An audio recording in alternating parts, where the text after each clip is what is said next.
Dear Maestro, it's been 5 years since you were a guest conductor with Sofia Philharmonic. What is your impressions now from the orchestra? Oh, yes, it makes 5 years that I came here for the first time. So the orchestra the evolution is unbelievable. Actually, this became much more easy to react to make a music, and so it's so easy now to make a music with them. You don't have to fight with them. So just suggesting, and the musicians do everything. I love them very much. Please tell us about the concert program that you will conduct. Well, this is a very nice program, very beautiful program with Romeo and Juliet of Tchaikovsky, like an overture for the beginning of the concert. You know, this is one of the maybe most famous and most tender pages of Tchaikovsky, of course. Talking about Romeo and Juliet's love and the fighting, and after that we have a Korngold violin concerto with Svetlin Rusev, of course, as a soloist. Korngold, you know, he worked also for Hollywood. He made lots of movie music. So this music is really professional classical music, but with this kind of aura of movie sound, and sometimes you can even imagine that you are in the Star Wars. Sound like I don't know, E.T. or John Williams music. Actually, John Williams, I think he take a lot from Korngold, because Korngold was the first person who did this with this biggest orchestra for the Hollywood, this kind of thing. And for the second half, we have Alexander Scriabin's Second Symphony. You know, the Scriabin Symphony is not very often played, but this is fantastically beautiful music, because Scriabin was a pianist. So he wrote lots of amazing pages for piano, and we ignore a little bit, because of his page of piano, we ignore a little bit his orchestral music. So now we'll do the Second Symphony, and I'm so happy to conduct that. You are very close friends with Svetlin Rusev. Yes. It is easy to work with him. Oh, this is the most easiest thing in the world, to work with Svetlin. Svetlin, I know him more than 20 years now, because we were in Paris conservatory together at the same time, and we became friends before playing together. So, you know, when you are a friend with somebody and you know this person 100%, you expect from him all the surprises, all these kind of things. With Svetlin, it's a little bit different, because you expect something and you will get something even better than you expected. He never gave me any bad surprise on the stage. When I'm arriving with him on the stage, I'm 100% sure that I will have a fantastic time. We will watch each other. We'll see each other, and in the eyes, you know, you see this kind of blink in the eyes that means now it will happen something. And they say, I understand. No need to words, no need something else. And always with him surprised, but well surprised.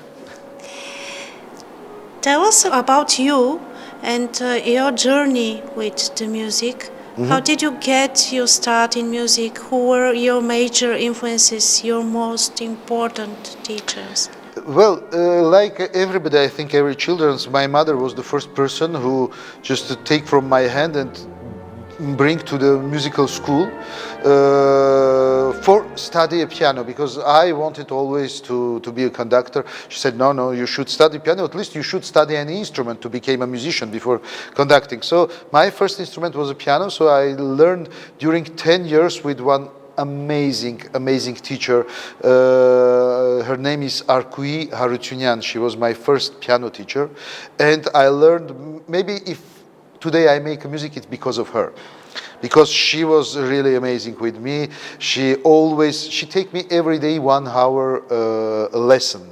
You know, I rarely worked at home alone when I was a child. So always she take me to the musical school. She bring me to the musical school every year. Every day she gave me a lesson. And after that I was, of course, going to Paris conservatory. In my life, 3 times I left the piano. just to decide to continue 100% like a conductor. And 3 times the piano is catch me back again. So I was 14. I was the youngest conductor in ex-USSR to be on the post. At my age, I have my own orchestra. I was paid by government. So and the piano come back, because when I arrived in Paris, I had to.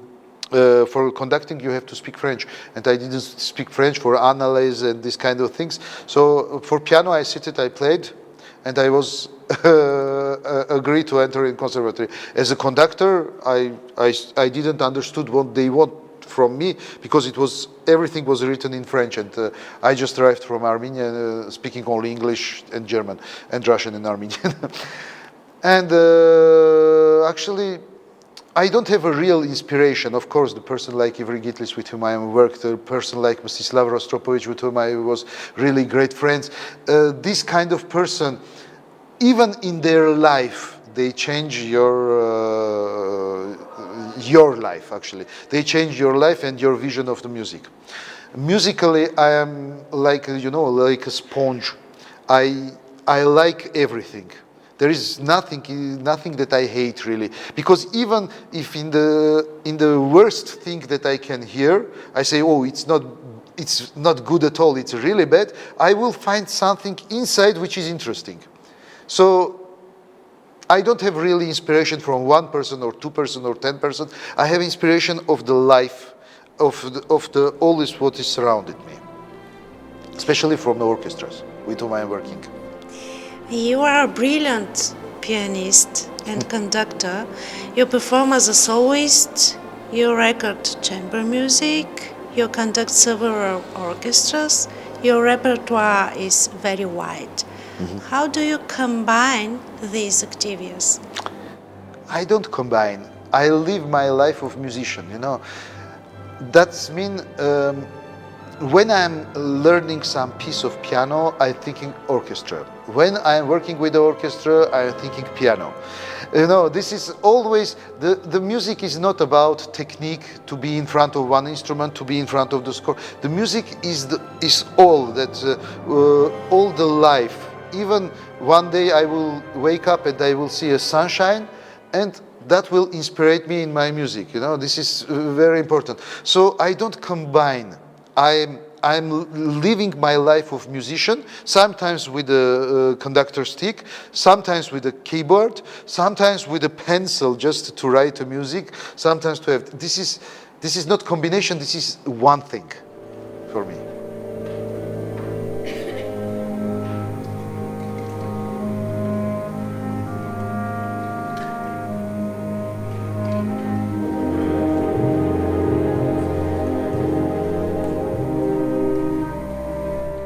What is your most memorable concert experience?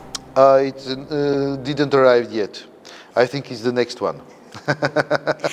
Are you optimistic about the future of classical music? Of course. I am very, very optimistic about. Actually, there is one thing, very important thing for me. For me, the classical music doesn't exist. There is a good music or bad music. Why we talk about classical music? Because it makes more than 400 years that it's played. Shakespeare, you don't talk about classical writer. You don't talk about Leonardo da Vinci like a classical drawer. Actually, they became classical because it's make long time that we are played. There are some movie today which became classical movies. There are some, I mean even Beatles, it became today a classical. It's not the same. It's make 40, 50 years that it doesn't exist, but we continue listen them, we continue be inspired by them. This is the classical music for me. But we do not a classical music. We do a good music which is written, which can be transported from one generation to other on a paper. And we have the direct contact with the composer because we can see what he wrote. This is the only difference between the music that we do and the music that we call not classical. This is the only difference. Otherwise, it's a good music or bad music. Do you think that, I don't know, Freddie Mercury did bad music? No, he did good, he did, and we continue till today listen to him. He became a classic of rock, classic, of course.